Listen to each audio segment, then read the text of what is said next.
Good day, and welcome to the AFT teach-in, focusing on part-time faculty issues. My name is Sarah Harmon, and I'm honored to be here to give this address. To start off, I would like you to imagine that you're at a calm stream in an area of the woods that has a clearing. The stream is cool. It has a current, but not a fast one, and there are only a couple of rocks or twigs in the stream.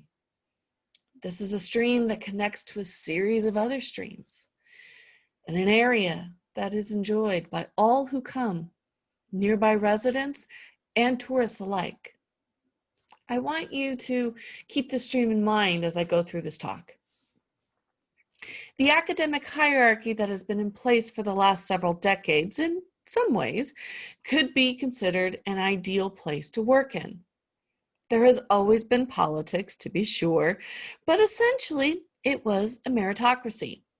If you put your hard work in, you will earn some sort of tenure. Contingent faculty felt that their work would lead to a full-time tenure-track position, and that there would be many that come up every year, so much so that you knew that if you waited just a bit, you would have something come your way. There was always going to be a need for full-time faculty. If one wished to remain in the contingent role, there would be some sort of reward with a permanent position like a senior lectureship or other such method of ensuring that good faculty are kept. Their rafts, as it were, help them go down the stream in their quest towards their goals. By all accounts, changes started taking place in the 1990s, although that could be debated. What it boils down to is that there were more and more undergraduate students, both at 2-year and 4-year colleges. And the administrations of these colleges saw a big problem. They needed more qualified faculty to teach, but with academic pensions being costly over time, the decision was made, most likely individually by one set of administrators, then another, and so on, until the system had changed. More graduate students were being admitted to teach the undergraduates. More contingent faculty were put in the mix so that by 2005, which is the year that I started teaching in the community college system here in California, already over 65% of the courses taught at community colleges were taught by contingent faculty. That's part-time faculty. And a similar number was true for the 4-year universities and their lower division courses. Now, in our last accreditation self-evaluations, which each of our colleges submitted in fall of 2019, all 3 of our colleges, Cañada, CSM, and Skyline, showed that 70% of our courses were being taught by contingent faculty, most of whom stay in that contingent faculty realm and are not hired as full-timers in our district nor elsewhere. And we are not alone. This is a trend that has made national headlines in the last several years. When I started in fall 2005 at Skyline, I was told by those who saw my work, who knew the preparation that I had put into my craft, that people tend to get hired from the part-time ranks to the full-time tenure-track positions within a few years. That was 15 years ago, and I'm still a part-time faculty member, and many of those that I met that year are too, regardless of discipline, regardless of ethnicity, background, orientation, or anything else, and not by choice. The problem is, the stream is no longer as calm as it used to be. There are now larger rocks that have fallen in the stream bed. More water has made its way to the stream so that what was once a calm, idyllic stream now has become a roaring, rapid river at times, and it has dried up in other places. It is very hard to raft down this stream now. Only an experienced rafter can do it, and it is not necessarily done with ease.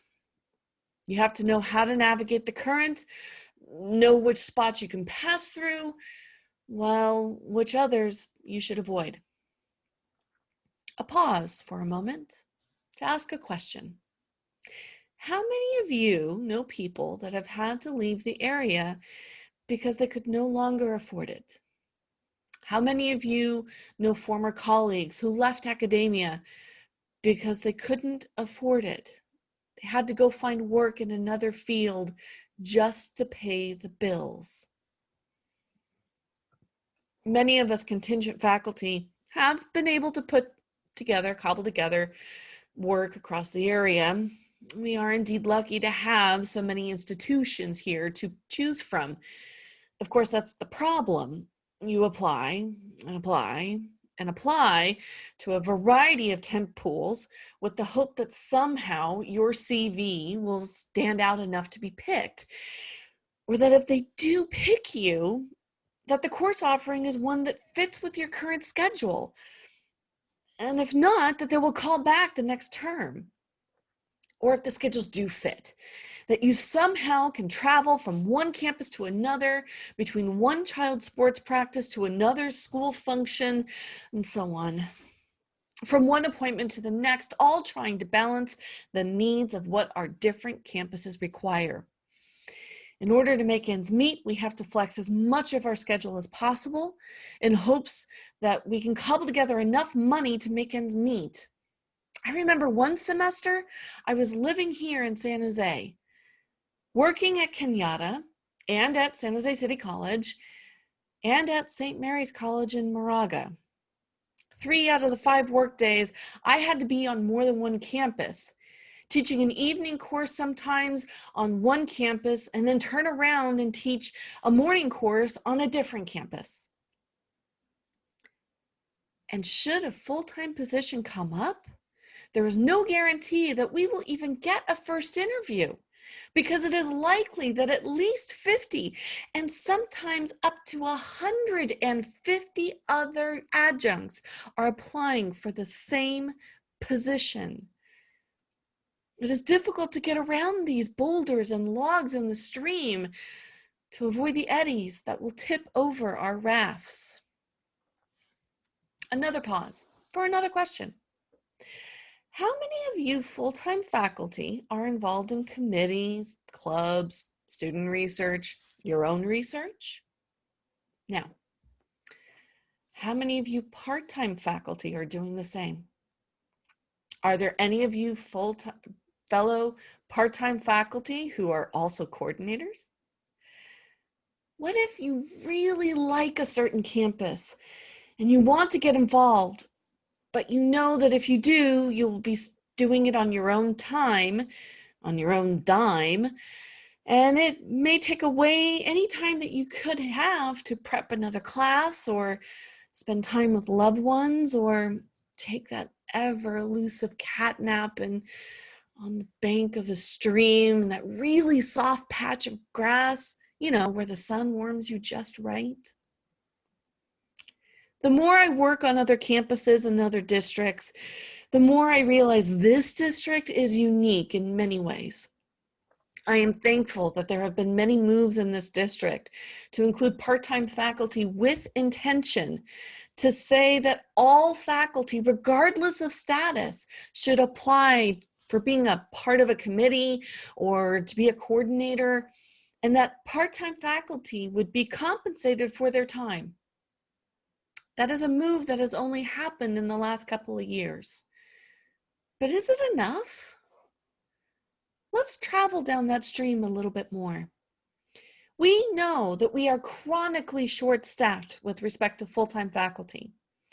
If we have part-time faculty who are teaching on a campus, willing to participate in governance and work with students and be faculty coordinators and participate in flex days, and our colleges are willing to find money to compensate these part-time faculty members for their time, expertise, and their work, aren't we saying that the two-tiered system of full-time versus contingent faculty is broken? that we need to find ways to fix it? If the system is not working, and we all know that this is true, then why do we keep going with the status quo? If we see that the stream has a lot of debris and is in need of help, why do we not do anything? Are we not suggesting that the stream needs to be cleaned up a bit to make it enjoyable for all who come to it? In this district and the colleges that comprise it, we are asking some critical questions, and we are expecting our leaders to come through with some answers, or at least steps towards answers. We know that we cannot undo generations of inequitable policies and approaches overnight, but we are making significant steps to address the issues in our community and to affect change both in the short and the long term. We have talked about curriculum, about representation on various committees. We have broached the topic of equity in ways that I haven't seen in 20 years of teaching, and this is positive. It's that bit of sunshine along even the rockiest of streams that shows us that there is hope, that we can all get there if we work together. So let's continue down that stream. Let's think about these critical questions and see what change we can make. What if? What if we revisited how we classify faculty?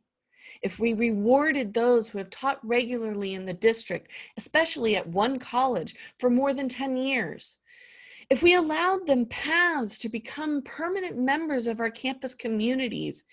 If we found ways to hire them fully with benefits and job stability? What if we revisited how we compensate faculty for flex time, both full-time and part-time faculty? If we thought about what we have to do, distribute the work fairly, and ensure that all who do it are fully compensated? What if we ensured that the most vulnerable of our ranks are cared for? If we ensured that they had access to food, benefits, housing, whatever it is that they needed during these times of crisis? What if we cleaned up that stream and made it a place that we could all enjoy? Thank you for your attention.